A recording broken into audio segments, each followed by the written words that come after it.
ರೇಣುಕಾಸ್ವಾಮಿ ಕೊಲೆ ಪ್ರಕರಣ ನಡೆದದ್ದಕ್ಕೆ ಮೂಲ ಸೂತ್ರಧಾರಿ ಪಾತ್ರಧಾರಿ ಅಂತ ಹೇಳಿ ಇಷ್ಟು ದಿನಗಳವರೆಗೂ ಪರಿಗಣಿಸಲಾಗ್ತಾ ಇದ್ದು ಪವಿತ್ರ ಗೌಡ. ಇನ್ಫ್ಯಾಕ್ಟ್ ಕಾನೂನಾತ್ಮಕವಾಗಿಯೂ ಕೂಡ ಪವಿತ್ರ ಗೌಡ ರೇಣುಕಾಸ್ವಾಮಿ ಕೊಲೆ ಪ್ರಕರಣದ ಆರೋಪಿ ಸಂಖ್ಯೆ 1. 7 ತಿಂಗಳ ವನವಾಸ, ಪರಪ್ಪನ ಅಗ್ರಹಾರದ ಕಾರಾಗೃಹ ವಾಸದ ನಂತರ ಕೊನೆಗೂ ಬಿಡುಗಡೆಯ ಭಾಗ್ಯ ಪವಿತ್ರ ಪಾಲಿಗೆ ಒಲಿದು ಬಂದಿದೆ. ಶುಕ್ರವಾರವೇ ಬೇಲ್ ಸಿಕ್ಕರೂ ಕೂಡ ಶನಿವಾರ ಭಾನುವಾರ ಈ ಕಾನೂನಾತ್ಮಕ ಪ್ರಕ್ರಿಯೆಗಳು ಆಗದೆ ಇರೋ ಕಾರಣ ಸೋಮವಾರ ಬಹುತೇಕ ಅಂದರೆ ನಾಳೆ ಬಹುತೇಕ ಜೈಲಿನಿಂದ ಬಿಡುಗಡೆಯಾಗೋ ಸಾಧ್ಯತೆ ಇದೆ. ಈ ಕುರಿತಾದ ಒಂದು ವರದಿ ನಿಮ್ಮ ಮುಂದೆ. ನಾಳೆ ಕೊಲೆ ಆರೋಪಿ ಪವಿತ್ರ ಗೌಡ ರಿಲೀಸ್. ಜಾಮೀನು ಸಿಕ್ಕಿದ್ರೂ ರಿಲ್ಯಾಕ್ಸ್ ಆಗಿಲ್ವಾ ಪವಿತ್ರ ಗೌಡ? ರೇಣುಕಾಸ್ವಾಮಿ ಕೊಲೆ ಪ್ರಕರಣದ A1 ಆರೋಪಿಯಾಗಿರುವ ಪವಿತ್ರ ಗೌಡಗೆ ಬೇಲ್ ಸಿಕ್ಕಿದೆ. ಹೈಕೋರ್ಟ್ ಜಾಮೀನು ಮಂಜೂರು ಮಾಡಿದೆ. ಸದ್ಯ ಪರಪ್ಪನ ಅಗ್ರಹಾರ ಜೈಲಿನಲ್ಲಿರುವ ಪವಿತ್ರ ಗೌಡ ನಾಳೆ ರಿಲೀಸ್ ಆಗಲಿದ್ದಾರೆ. ಪವಿತ್ರ ಗೌಡ ಕಳೆದ 6 ತಿಂಗಳಿನಿಂದಲೂ ಜೈಲಿನಲ್ಲಿಯೇ ಇದ್ದಾರೆ. ಹಾಗೇನೆ ಜಾಮೀನಿಗಾಗಿ ಸಾಕಷ್ಟು ಪರದಾಡಿದ್ದಾರೆ. ಆದ್ರೆ ವಕೀಲರ ವಾದಗಳು ಆಗ ವರ್ಕೌಟ್ ಕೂಡ ಆಗಿರಲಿಲ್ಲ. ಈ ನಡುವೆ ಸಿಂಗಲ್ ಪೇರೆಂಟ್ ಅನ್ನುವ ವಿಷಯವನ್ನು ಕೂಡ ಪವಿತ್ರ ಗೌಡ ಪರ ವಕೀಲರು ತಿಳಿಸಿದ್ರು. ಎಲ್ಲರಿಗೂ ನೋವೇ ಅಲ್ಲ, ಅವ್ರಿಗೂ ನೋವೇ, ನಮಗೂ ನೋವೇನೆ, ಆಗಿರೋ ಎಷ್ಟು ಜನಕ್ಕೂ ನೋವೇನೆ, ಎಲ್ಲರಿಗೂ ನೋವೇನೆ. ಅವ್ರಿಗೂ ಒಳ್ಳೇದಾಗಲಿ, ಅವ್ರಿಗೂ ಸ್ವಲ್ಪ ಬರಲ್ಲ, ಅವ್ರಿಗೂ ಒಳ್ಳೇದಾಗಲಿ ಅಂತ ಹೇಳ್ತೀನಿ. ಬರಲಿ, ನಮ್ಮ ಮಗಳು ತಪ್ಪು ಮಾಡಿಲ್ಲ, ಒಳಗಡೆ ಬರ್ತಾರೆ ಅನ್ನೋದೊಂದು ನಂಬಿಕೆ ಇತ್ತು ನನಗೆ. ಲಾಯರ್ ಇದ್ದಾರೆ, ಬಿಡಿಸ್ಕೊಬರ್ತಾರೆ ಅನ್ನೋದೊಂದು ನಂಬಿಕೆ ಅವ್ರ ಮೇಲೆ ಇತ್ತು ಅಷ್ಟೇ. ರೇಣುಕಾಸ್ವಾಮಿ ಅಪಹರಣ ಮತ್ತು ಕೊಲೆಯಲ್ಲಿ ಪವಿತ್ರ ಗೌಡ ಪಾತ್ರವಿಲ್ಲ. ಕೊಲೆಗೂ ಪಿತೂರಿ ನಡೆದಿಲ್ಲ. ಪಟ್ಟಣಗೆರೆ ಶೆಡ್ಗೆ ಕರೆ ತಂದಾಗ ದರ್ಶನ್ ಜೊತೆ ತೆರಳಿದ್ದ ಆಕೆ ರೇಣುಕಾಸ್ವಾಮಿಗೆ ಚಪ್ಪಲಿಯಿಂದ ಹೊಡೆದು ಅಲ್ಲಿಂದ ತೆರಳಿದ್ರು. ನಂತರ ಏನಾಗಿದೆ ಎಂಬುದು ಅವರಿಗೆ ಗೊತ್ತಿಲ್ಲ. ಆಕೆ ಮಹಿಳೆಯಾಗಿದ್ದು ಜಾಮೀನು ನೀಡಬೇಕು ಎಂದು ಹಿರಿಯ ವಕೀಲ ಟಾಮಿ ಸೆಬಾಸ್ಟಿಯನ್ ಹೈಕೋರ್ಟ್ನಲ್ಲಿ ವಾದ ಮಾಡಿದ್ರು. ಒಟ್ಟಾರೆ 6 ತಿಂಗಳ ಜೈಲುವಾಸದ ಬಳಿಕ ಪವಿತ್ರ ಗೌಡ ಹೊರಬರ್ತಿದ್ದು ಕುಟುಂಬಸ್ಥರು ಫುಲ್ ಖುಷಿಯಾಗಿದ್ದಾರೆ. Bureau report, republic Kannada.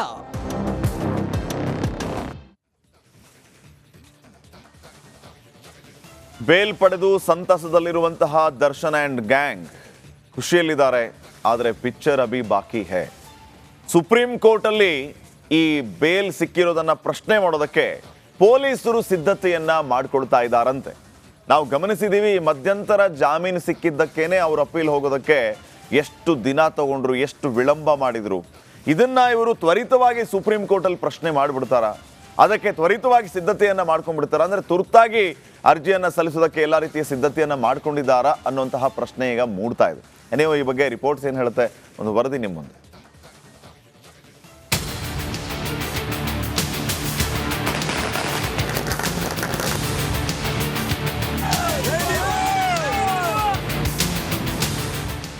Darshan Renukaswamy ಕೊಲೆ ಕೇಸ್ನ A2 ಆರೋಪಿ ಬೇಲ್ ಪಡೆದು ಆಸ್ಪತ್ರೆಯಲ್ಲಿ ಚಿಕಿತ್ಸೆ ಪಡೆಯುತ್ತಾ ಜಾಲಿಯಾಗಿದ್ದಾರೆ. ಆದರೆ ಇದರ ನಡುವೆ ಚಕ್ರವರ್ತಿಗೆ ಮತ್ತೊಂದು ಸಂಕಷ್ಟ ಎದುರಾಗಿದೆ. ಜಾಮೀನು ಸಂಬಂಧ ಸುಪ್ರೀಂನಲ್ಲಿ ಹೋರಾಡುವುದಕ್ಕೆ ಪೊಲೀಸರು ಸಿದ್ಧತೆ ಮಾಡಿಕೊಂಡಿದ್ದಾರೆ. ಬೇಲ್ ಸಿಕ್ಕಿದ್ರು ದರ್ಶನ್ಗೆ ಸುಪ್ರೀಂ ಸಂಕಷ್ಟ. ಮೇಲ್ಮನವಿ ಬಗ್ಗೆ ಗೃಹ ಇಲಾಖೆಗೆ ಕಾಕಿ ಹೇಳಿದ್ದೇನು? ಹೌದು, ದರ್ಶನ್ಗೆ ಬೇಲ್ ಸಿಕ್ಕರೂ ಸುಪ್ರೀಂ ಸಂಕಷ್ಟ ಮಾತ್ರ ತಪ್ಪಿಲ್ಲ.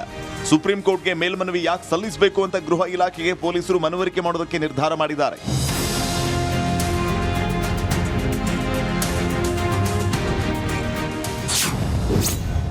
ಗೃಹ ಇಲಾಖೆಗೆ ಖಾಕಿ ಮನವರಿಕೆ. ಮೇಲ್ಮನವಿ ಯಾಕೆ ಸಲ್ಲಿಸಬೇಕು ಅಂತ ಗೃಹ ಇಲಾಖೆಗೆ ಪೊಲೀಸರಿಂದ ಮನವರಿಕೆ ಮಾಡೋದಕ್ಕೆ ಮುಂದಾಗಿದ್ದಾರೆ. ಈ ಪ್ರಕರಣ ಸಾರ್ವಜನಿಕವಾಗಿ ಸಾಕಷ್ಟು ಚರ್ಚೆಯಾಗಿದೆ.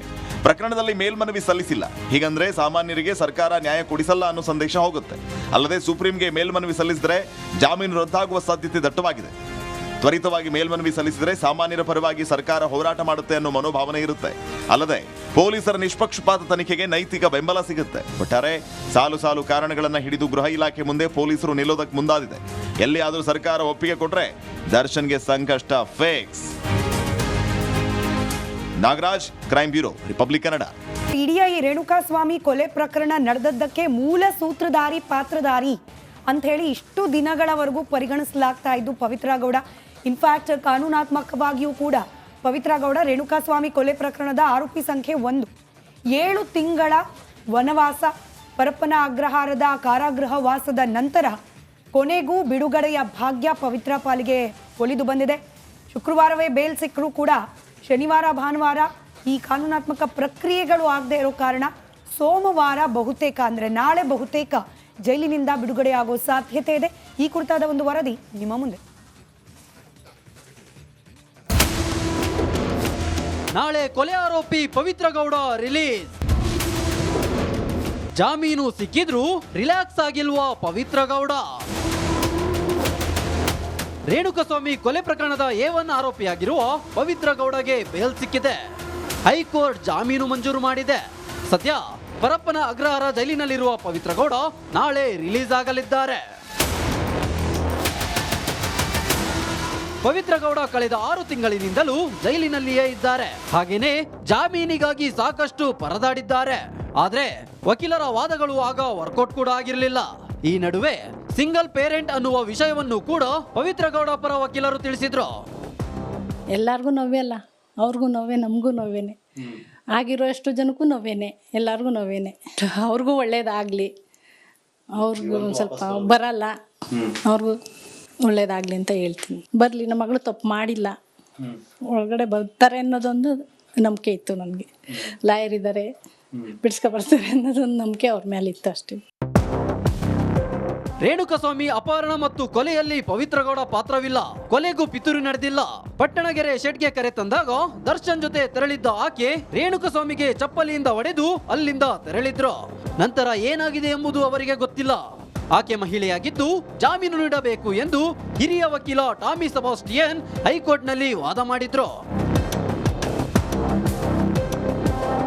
ಒಟ್ಟಾರೆ 6 ತಿಂಗಳ ಜೈಲುವಾಸದ ಬಳಿಕ ಪವಿತ್ರ ಗೌಡ ಹೊರ ಬರ್ತಿದ್ದು ಕುಟುಂಬಸ್ಥರು ಫುಲ್ ಖುಷಿಯಾಗಿದ್ದಾರೆ.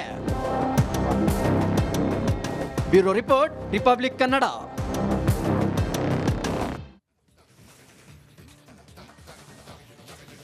ಬೇಲ್ ಪಡೆದು ಸಂತಸದಲ್ಲಿರುವಂತಹ ದರ್ಶನ್ ಆ್ಯಂಡ್ ಗ್ಯಾಂಗ್ ಖುಷಿಯಲ್ಲಿದ್ದಾರೆ. ಆದರೆ ಪಿಕ್ಚರ್ ಅಭಿ ಬಾಕಿ ಹೈ.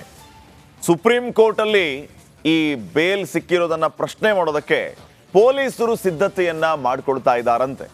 ನಾವು ಗಮನಿಸಿದ್ದೀವಿ, ಮಧ್ಯಂತರ ಜಾಮೀನು ಸಿಕ್ಕಿದ್ದಕ್ಕೇನೆ ಅವ್ರು ಅಪೀಲ್ ಹೋಗೋದಕ್ಕೆ ಎಷ್ಟು ದಿನ ತಗೊಂಡ್ರು, ಎಷ್ಟು ವಿಳಂಬ ಮಾಡಿದ್ರು.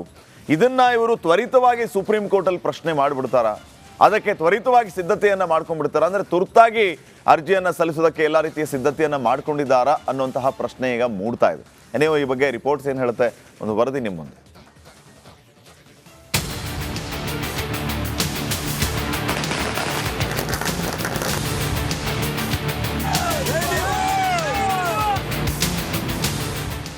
ದರ್ಶನ್ ರೇಣುಕಸ್ವಾಮಿ ಕೊಲೆ ಕೇಸ್ನ A2 ಆರೋಪಿ ಬೇಲ್ ಪಡೆದು ಆಸ್ಪತ್ರೆಯಲ್ಲಿ ಚಿಕಿತ್ಸೆ ಪಡೆಯುತ್ತಾ ಜಾಲಿಯಾಗಿದ್ದಾರೆ.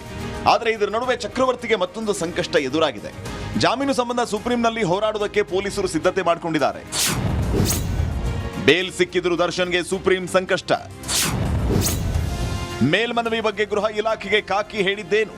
ಹೌದು, ದರ್ಶನ್ಗೆ ಬೇಲ್ ಸಿಕ್ಕರೂ ಸುಪ್ರೀಂ ಸಂಕಷ್ಟ ಮಾತ್ರ ತಪ್ಪಿಲ್ಲ.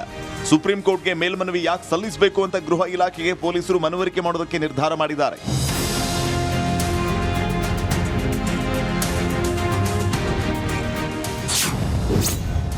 ಗೃಹ ಇಲಾಖೆಗೆ ಖಾಕಿ ಮನವರಿಕೆ.